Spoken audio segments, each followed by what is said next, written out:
Hello students, कैसे हैं आप लोग। आशा करती हूँ आप सभी खुश होंगे क्योंकि इतने लंबे टाइम बाद वैकेंसीज जो आई हैं एग्रीकल्चर की, स्वस्थ होंगे और बड़े ही मस्त होंगे। मैं आपके सामने आज एक ऐसे सब्जेक्ट को लेके आई हूँ जिसको देखते से आपको हो जाता है टेंशन, बट मैं आपके टेंशन को भगाने आई हूँ आज। तो बेसिकली मैं इंग्लिश सब्जेक्ट को लेकर आपके सामने आई हूँ और इंग्लिश सब्जेक्ट में जिस चैप्टर को मैं आज डिस्कस करने जा रही हूँ वो एग्जाम के पॉइंट से बहुत ही ज़्यादा इंपॉर्टेंट चैप्टर है और उस चैप्टर का नाम है प्रेपोजिशन। तो आज हम पढ़ते हैं प्रेपोजिशन चैप्टर को कि प्रेपोजिशन होता क्या है। जैसा कि हमारा आप देख रहे हैं यहाँ पर आपको कुछ प्रेपोजिशंस दिख रहे हैं, तो मैं आपको बताऊंगी यहाँ पे कि हमारा जो प्रेपोजिशन वर्ड है ये होता क्या है। तो प्रेपोजिशन वर्ड दो पर्टिकुलर चीजों से मिलकर बना है, प्री प्लस पोजीशन। प्री का मतलब होता है पहले और पोजीशन का मतलब होता है स्थिति या स्थान। तो बेसिकली बहुत ही सिंपल डेफिनेशन, बहुत सारे लोग ये बोलते हैं कि दो संज्ञाओं के बीच में संबंध बताने वाले शब्द को प्रेपोजिशन बोलते हैं।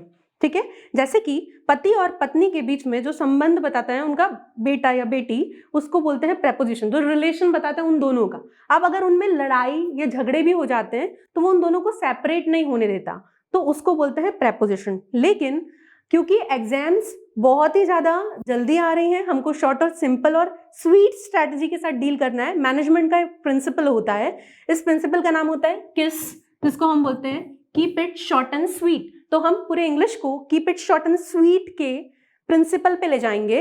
अब हम ये देखेंगे प्रेपोजिशन का मतलब क्या। तो देखिए, पूरे इंग्लिश की कंट्रोलिंग है नाउन के हाथ में। अब नाउन क्या होता है, तो देखिए, आपके पापा मम्मी क्या कभी ऐसा बोलते हैं कि मेरा जो बेटा है वो तो राक्षस है, मेरी जो बेटी है माचिस से जहां जाती है वहां आग लगाती है? नहीं, आपको किसी ना किसी नाम से इंट्रोड्यूस करते हैं किसी के सामने। तो कहने का मतलब जिस भी चीज का कोई भी नाम हो, और नाम किसको दिया जाता है, या तो किसी व्यक्ति को दिया जाएगा, या किसी वस्तु को दिया जाएगा, या किसी स्थान को दिया जाएगा। इसलिए संज्ञा किसी भी व्यक्ति, किसी भी वस्तु और किसी भी स्थान के नाम को कहते हैं। अब इसलिए हमारी जो कंट्रोलिंग है पूरे इंग्लिश की वो किसके हाथ में, व्यक्ति मतलब नाउन। तो कहने का मतलब प्रेपोजिशन की अगर आपको कोई डेफिनेशन अपने माइंड में रखनी है तो वो ये रखनी है कि व्यक्ति का स्थान बताने वाला जो शब्द होता है वो कहलाता है प्रेपोजिशन। जैसे फॉर एग्जाम्पल मैंने बोला boss is in cabin. Boss जो है वो कैबिन में, तो बॉस एक व्यक्ति है और उनका स्थान बता दिया कि वो हर कहीं नहीं बैठे हैं, कहां बैठे हैं, कैबिन में। तो वो इन क्या हो गया यहाँ पे, प्रेपोजिशन। अब जैसे मैंने बोला जो कचरा गाड़ी है वो गलियों में है, जैसे आप देख रहे हैं यहाँ पे डायग्राम आपके सामने है प्रेपोजिशन का, बहुत ही सुंदर डायग्राम से आपको ये चाबी दिख रही है ना। तो यहाँ पे जैसे मान लीजिए आपने इन लिया, ठीक है। अब इन मतलब होता है में, कोई चीज ऑलरेडी रखी है। जैसे मैंने बोला टोकनी के अंदर बॉल पहले से रखी है, टोकनी के अंदर चाबी पहले से रखी है, तो वो है इन, ठीक है। तो वैसे ही मैंने बोला जो कचरा गाड़ी है जिसको हम बोलते हैं गार्बेज कार्ट, क्या बोलते हैं बेटा, गार्बेज कार्ट।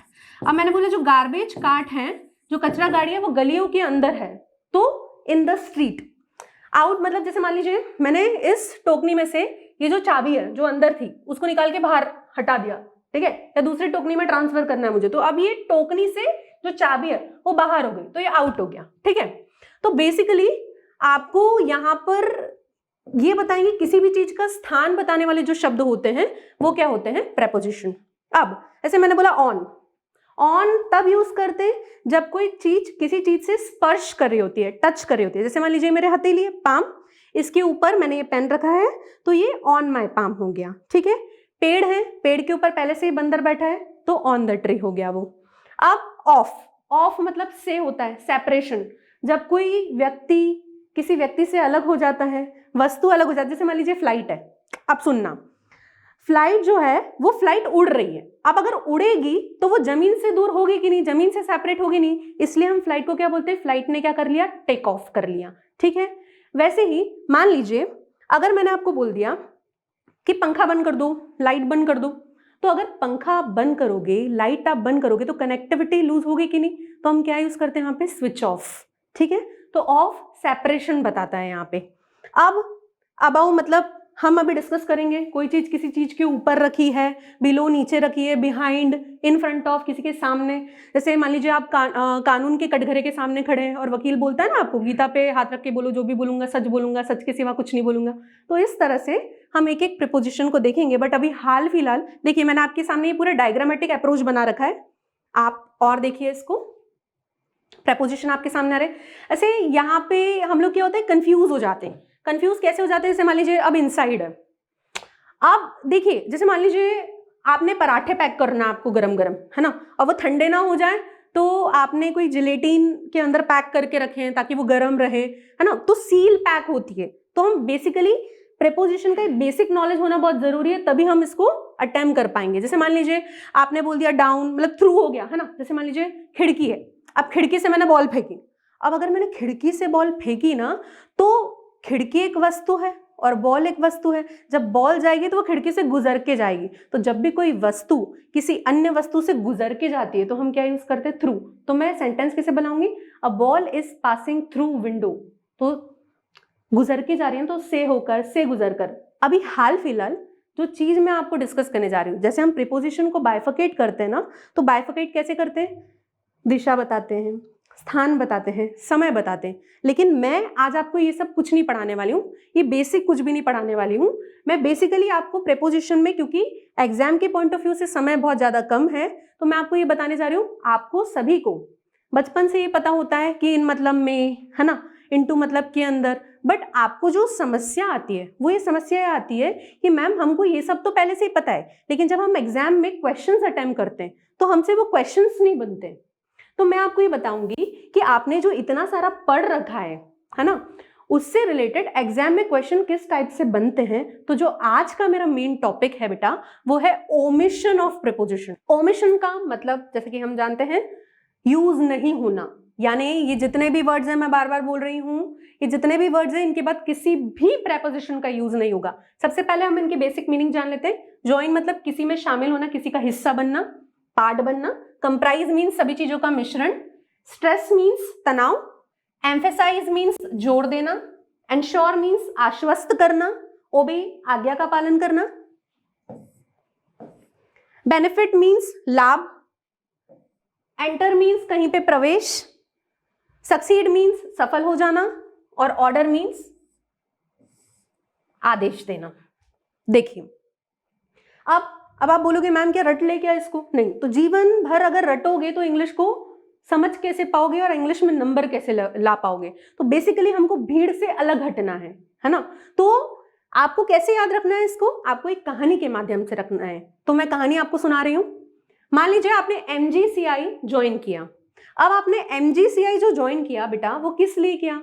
तो आपने एग्रीकल्चर की जितनी भी कॉम्पिटिटिव एग्जाम होती हैं उनके लिए ज्वाइन किया, है ना। आपको वो पढ़ना है, इसलिए आपने MGCI कोचिंग ज्वाइन करी। अब वो जो मान लीजिए RAO और SADO के लिए आपने ज्वाइन किया। अब ये जो RAO है और ये जो SADO है, ये सभी सब्जेक्ट्स का मिश्रण है। कंप्राइज मीन सभी चीजों का समावेश है, मिश्रण है, सभी चीजों से मिलकर बना है।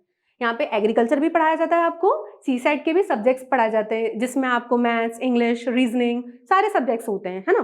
तो इन सभी में आपने बोला ये सभी चीजों का मिश्रण है, लेकिन आपको एक ही सब्जेक्ट तनाव देता है और वो है इंग्लिश। तो मैंने आपको बोला कि आप इंग्लिश सब्जेक्ट पे क्या दीजिए। आपने बोला मैंने ये ज्वाइन कर लिया, लेकिन मुझे एक ही सब्जेक्ट में प्रॉब्लम आती है मैम, इंग्लिश। मैं बाकी तो सब कर लेता हूँ बट मुझे इंग्लिश में प्रॉब्लम आती है। तो मैंने आपको बोला कि बेटा आप इंग्लिश सब्जेक्ट पे क्या करिए, जोर दीजिए। और अगर आप इंग्लिश सब्जेक्ट पे जोर देंगे तो मैं आपको आश्वस्त करती हूं कि यदि जैसा जैसा मैं बोलती हूं, अगर आप मेरी आज्ञा का पालन करेंगे, रेगुलर प्रैक्टिस करेंगे, मेरी आज्ञा का पालन करेंगे, तो आपको लाभ होगा। और आपको लाभ होगा तो आप ऐसी जगह प्रवेश कर जाएंगे जहां पे कि आप सफल होंगे।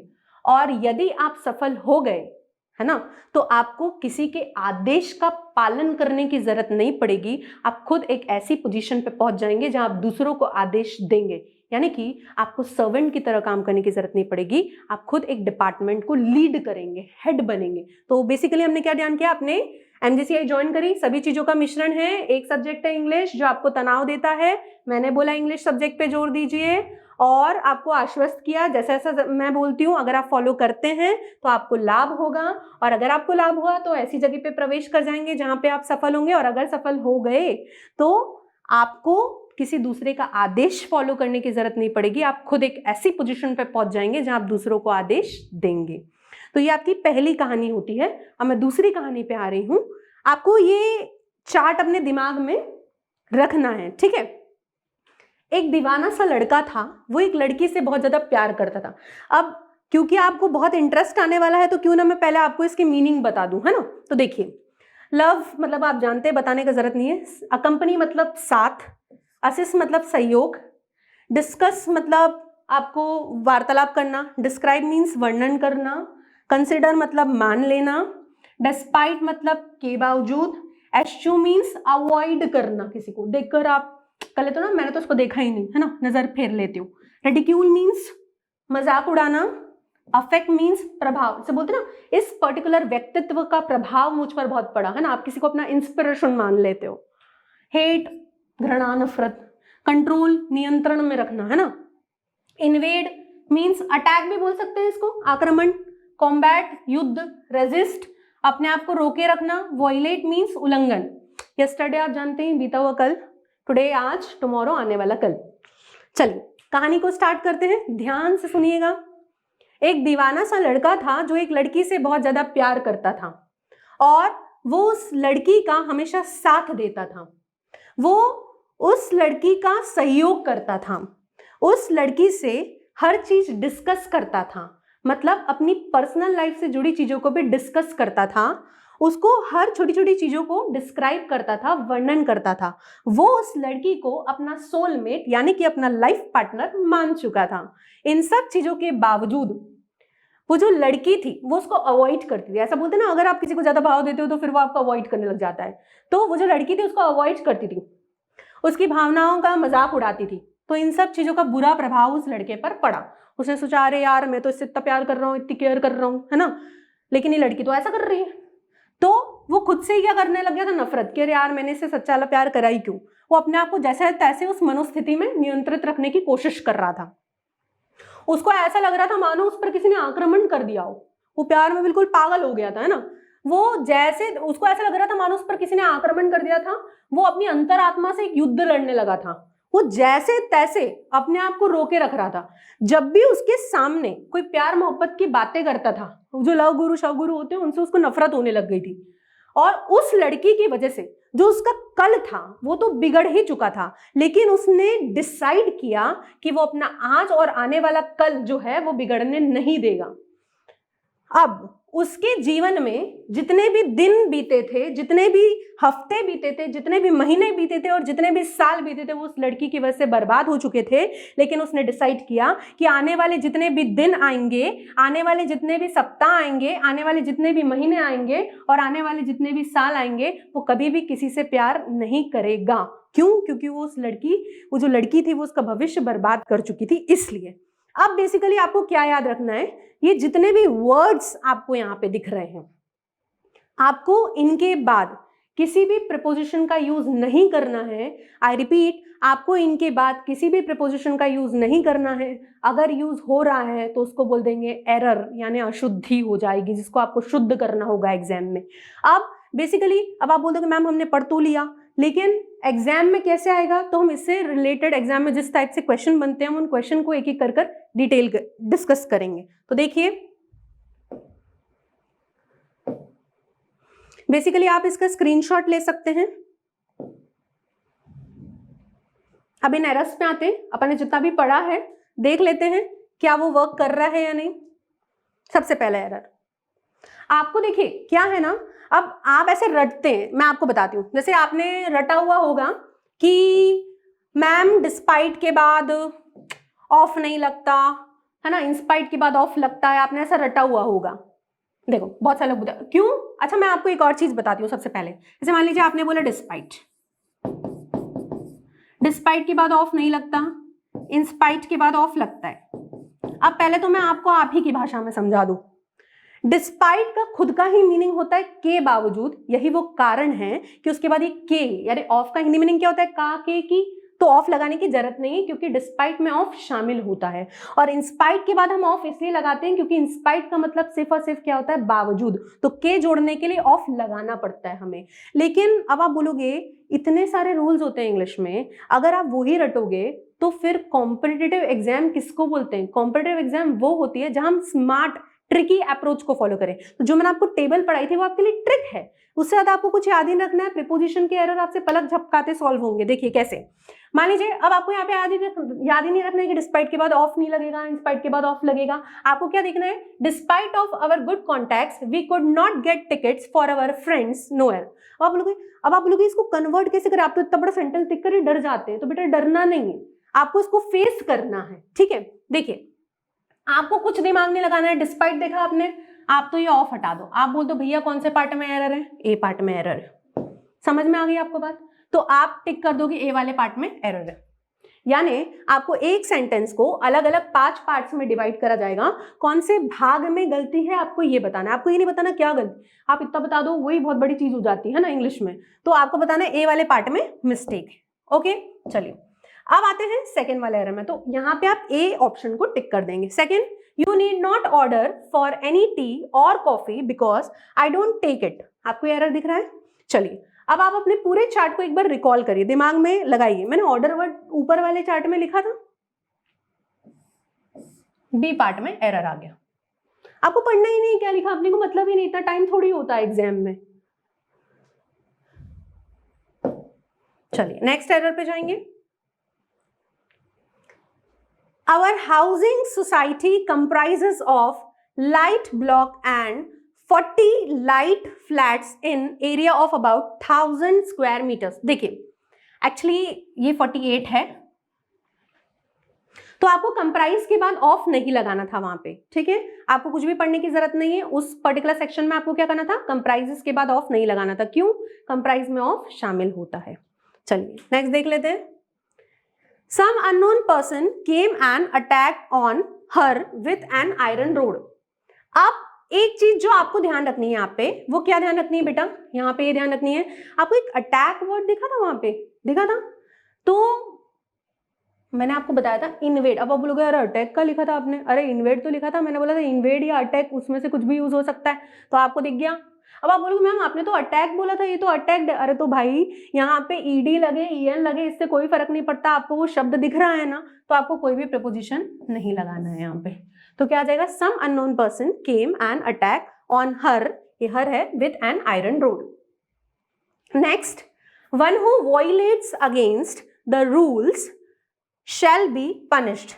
अब मुझे एक बात बताइए, वॉयलेट हमने पढ़ा था उल्लंघन, सेकंड नंबर की जो कहानी थी उसमें यस्टरडे के पहले वाला शब्द था वॉयलेट। तो वॉयलेट के बाद अगेंस्ट एक प्रेपोजिशन है, इसका यूज ही नहीं होगा, तो हम क्या बता देंगे, बी वाले पार्ट में मिस्टेक है। इस तरह से आपको इसको डील करना है। चलिए ये तो एक फेज हो गया, ठीक है। अब बेसिकली क्या है तो ध्यान से सुनिएगा। ये जो पार्ट मैंने आपको दिए हैं, ये जो 6 क्वेश्चन 7 क्वेश्चन आपको दिख रहे हैं, ये क्या है? ओमिशन ऑफ प्रीपोजिशन वहां पर 98% तो खत्म हो जाता है, लेकिन जैसे मान लीजिए 15 मार्क्स हैं, है ना, 15 मार्क्स इंग्लिश है। अगर 15 मार्क्स में आपको 13 का जो एक कॉन्सेप्ट होता है, आपको 13 आ गए, लेकिन जो बच्चे मेहनत करते हैं वो 2 नंबर कहाँ से लाया जाए, है ना। अगर हम पढ़ ही रहे हैं तो छोटी छोटी चीजों को, बारीकियों को क्यों छोड़ा जाए। अब आप मुझ पे भरोसा करते हैं, आपने ये तो रट लिया कि मैम हम ऑर्डर के बाद, हम एम्फेसाइज के बाद कोई भी प्रेपोजिशन नहीं लगाएंगे, ठीक है, तो आप ये रट के बैठ गए। लेकिन मैं आपको एक और कॉन्सेप्ट बताती हूँ। हमने जो चार्ट पढ़ा हुआ है ना बेटा, हमने जो भी चार्ट पढ़े हुए हैं उसमें हमने ये तो देख लिया, ऑर्डर के बाद, है ना, इन्वेड के बाद, अटैक के बाद कोई भी प्रेपोजिशन नहीं लगाना है। लेकिन इसमें एक और चीज होती है, ये जितने भी वर्ड्स यहाँ पे यूज्ड थे, है ना, जैसे मान लीजिए मैंने आपको एक वर्ड बोला ऑर्डर। अब एक और चीज आपको याद रखना है, अगर ये order as a noun use हो रहा है तो आपको प्रेपोजिशन लगाना है। रूल्स बनते हैं तो क्या भी बनते हैं, एक्सेप्शन, अपवाद, और ये अपवाद ही बहुत बड़े खतरे होते हैं हमारे लिए। लेकिन एज अ वर्ब यूज हो रहा है तो नहीं लगाना है। ध्यान से सुनेगा, ये जितने भी वर्ड्स मैंने आपको सिखाए थे जिनके बाद प्रेपोजिशन नहीं यूज होगा, अगर वो एज अ वर्ब यूज हो रहे हैं तो ही उनके बाद प्रेपोजिशन नहीं लगेगा, लेकिन अगर वो words as a noun use हो रहे हैं तो उनके बाद प्रेपोजिशन लगेगा। छोटा सा एग्जाम्पल, कंफ्यूज नहीं होना है। हमारा जो इंग्लिश का स्ट्रक्चर चलता है ना बेटा, वो चलता है subject plus verb plus object. ये हमारा बेसिक स्ट्रक्चर है। सब्जेक्ट मतलब जिसके बारे में कुछ कहा जाए जो करता हो। मैं पढ़ा रही हूं, मेरे बारे में कहा गया, मैं करता। मैं काम क्या कर रही हूं, पढ़ा रही हूं, वो क्रिया। जो भी व्यक्ति गतिविधि करे वो क्रिया, और जो बचा हुआ हिस्सा है वो ऑब्जेक्ट। एक बात, जो सब्जेक्ट होता है, क्या मैं बोल दूं सब्जेक्ट और कुछ नहीं, क्या होता है बेटा, नाउन। क्योंकि सब्जेक्ट या तो किसी व्यक्ति का नाम होगा, या तो किसी वस्तु का नाम होगा, या ही किसी स्थान का नाम होगा। तो व्यक्ति, वस्तु और स्थान का नाम सब्जेक्ट।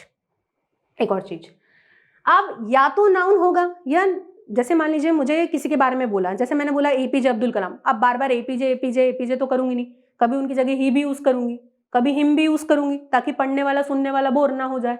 तो या तो नाउन होगा या तो प्रोनाउन होगा।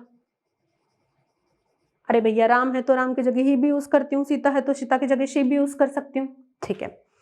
वैसे ही जो ऑब्जेक्ट होगा वो भी या तो नाउन होगा या तो प्रोनाउन होगा, ठीक है। सब्जेक्ट है हमारा हीरो।